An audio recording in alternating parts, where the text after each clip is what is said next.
পানি সরবরাহ, বর্জ্য ব্যবস্থাপনা ও নবায়নযোগ্য জ্বালানি খাতে সরকারি বেসরকারি অংশীদারিত্ব মডেলে মার্কিন ব্যবসায়ীদের বিনিয়োগের আহ্বান জানিয়েছেন স্থানীয় সরকারমন্ত্রী। সচিবালয়ের মার্কিন রাষ্ট্রদূতের সঙ্গে বৈঠকে এ আহ্বান জানানো হয়। খলিলুর রহমানের ক্যামেরায় ইসবি বুলবুলের প্রতিবেদন, জানাচ্ছেন ফারহানা প্রীতি। দুপুরে সচিবালয়ে স্থানীয় সরকার মন্ত্রী ডক্টর আব্দুল মঈন খানের সঙ্গে সৌজন্য সাক্ষাৎ করেন মার্কিন রাষ্ট্রদূত ব্রেন্ট ক্রিস্টেনসেন।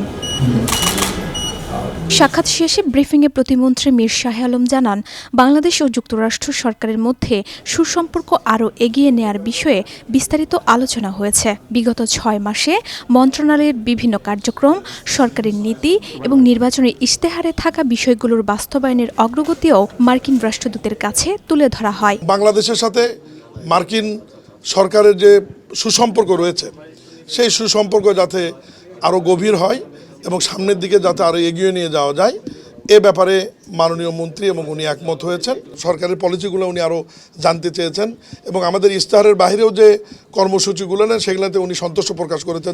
এ সময় পানি সরবরাহ, বর্জ্য ব্যবস্থাপনা এবং নবায়নযোগ্য জ্বালানি খাতে সরকারি বেসরকারি অংশীদারিত্ব পিপি মডেলে মার্কিন বিনিয়োগের আহ্বান জানান প্রতিমন্ত্রী মীর শাহ আলম। আমাদের ওয়াটার সাপ্লাই, ওয়েস্ট ম্যানেজমেন্ট এবং রিনিউয়েবল এনার্জিগুলোতে তারা আমাদের পিপিপি মডেলে সহযোগিতা করার ব্যাপারে আশ্বস্ত করেছেন। দুদেশের মধ্যকার এই কূটনৈতিক বৈঠকের মাধ্যমে স্থানীয় সরকার খাতের উন্নয়ন এবং পারস্পরিক অর্থনৈতিক সহযোগিতা আরও সুদৃঢ় হবে বলে আশা করা হচ্ছে। ফারহানা প্রীতি, নিউজ ডেস্ক।